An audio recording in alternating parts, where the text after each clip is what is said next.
नमस्कार, कंज्यूमर अड्डा में आपका स्वागत है। आपके साथ मैं हूं विपिन भट्ट। और आज भारी महंगाई बढ़ेगी, ईएमआई ये इसलिए कह रहे हैं क्योंकि रिजर्व बैंक ने ब्याज दरों में बढ़ोतरी कर दी है, रेपो रेट को बढ़ा दिया। और आप जानते हैं कि जब जब रेपो रेट बढ़ता है तो बैंकों के लिए रिजर्व बैंक से पैसा लेना महंगा हो जाता है। इसी पैसे का वो आपको लोन देते हैं, तो जब महंगा पैसा मिलेगा तो आपके लिए लोन भी महंगा।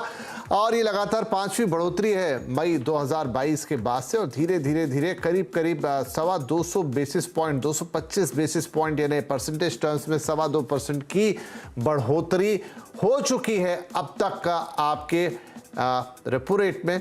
और उसका इम्पैक्ट आपके होम लोन पे भी आ गया। एक वक्त आ गया था जब 6.5% के होम लोन के एडवर्टाइज आ रहे थे बाजार में, और अब जिन्होंने वहां 6.5-7 के बीच में होम लोन लिया, करीब 9% के आसपास उनका होम लोन रेट पहुंच रहा है। और सिर्फ होम लोन ही नहीं, अब आप कोई भी लोन लेने जाइए, आप रिटेल लोन लीजिए किसी भी तरीके का, वो अब आपको महंगा ही मिलना है। लेकिन सबसे ज्यादा इंपैक्ट होम लोन पर इसलिए आता है क्योंकि ये फ्लोटिंग रेट ऑफ इंटरेस्ट पे होता है।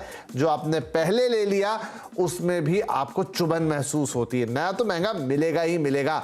तो कुल मिला के अब कर्ज पे जो सारी अर्थव्यवस्था आपकी चल रही थी, चाहे आप घर खरीद रहे थे, चाहे आप गाड़ी खरीद रहे थे, चाहे आप पर्सनल लोन ले रहे थे, किसी और प्रकार का रिटेल लोन ले रहे थे, वो सब कुछ अब और महंगा तो हो ही रहा था, महंगे पे महंगा, धीरे धीरे और महंगा। और दिक्कत यह है कि जो महंगाई है यानी खाने पीने की, इसकी उसकी महंगाई, फ्यूल की महंगाई, वो सब तो मौजूद ही है। यानी हर तरह से पॉकेट में थोड़ा होल बन रहा है, वो बड़ा होता जा रहा है। तो देखते हैं आप और हम अब क्या कर सकते हैं इस स्थिति से निपटने के लिए। पहले तो आज की बात समझ लें, हुआ क्या जरा देख ले, कुछ उदाहरण ले लेते हैं। तो थोड़ा होम लोन ही, जैसा मैंने कहा कि सबसे ज्यादा इंपैक्ट यहीं आता है, उसी से समझ लेते हैं। अब मान लीजिए कि जो बैंक हैं वो ब्याज दर अभी जो मौजूदा जहां तक आप पहुंच गए हैं उसमें ज्यादा बढ़ोतरी नहीं करते। आज 35 बेसिस पॉइंट की बढ़ोतरी हुई है, लेकिन बैंक्स कहते हैं कि हम 25 बेसिस पॉइंट यानी कि करीब 1/4% ही आपका लोन महंगा करेंगे।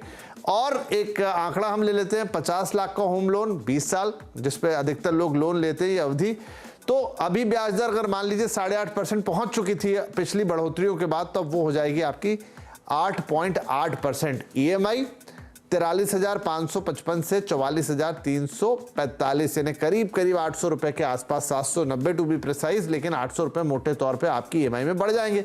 दूसरा सिनारियो देख लीजिए, अगर जितना अभी इंक्रीज हुआ है रेपो रेट में उतनी की उतनी इंक्रीज बैंक आपके ऊपर लगा दे 35 बेसिस पॉइंट की यानी 0.35% की, तो आपका यही 50 लाख और 20 साल वाला लोन जो होगा वो 43,555 की ईएमआई अब पहुंचेगी 44,655 पर। यानी ये इंक्रीज हो गई 1100 की, पहले 800 की थी।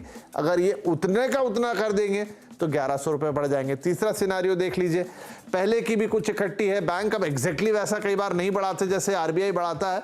तो अगर उन्होंने 50 बेसिस पॉइंट या थोड़ा भविष्य को भी इसमें लेकर आ गए कि 50 बेसिस पॉइंट को उन्होंने इसमें इंक्लूड कर लिया, तो वही आपकी ईएमआई हो जाएगी 45,147 की। और ये है करीब 1600 रुपए का इंक्रीज। तो ये तो देखिए इस बार हो रहा है, समझिए ध्यान से, ये तो इस बार की बात है कि अगर बैंक ये आज की जो रेपो रेट में बढ़ोतरी है, जो अभी फिलहाल की रेपो रेट में बढ़ोतरी है, लेकिन जरा फर्ज कीजिए आपने 6.5-7% पे लोन लिया था, बात ज्यादा पुरानी नहीं है। मई से ये जो रिवर्स रेपो रेट साइकिल आई है, जब से दनादन रेट बढ़ने शुरू हुए हैं और इस जगह पर पहुंच गए हैं, तब से आपके लिए करीब 2-2.25% का इजाफा हो चुका है। अगर पूरा नहीं तो करीब 2% के आसपास का तो हो गया है।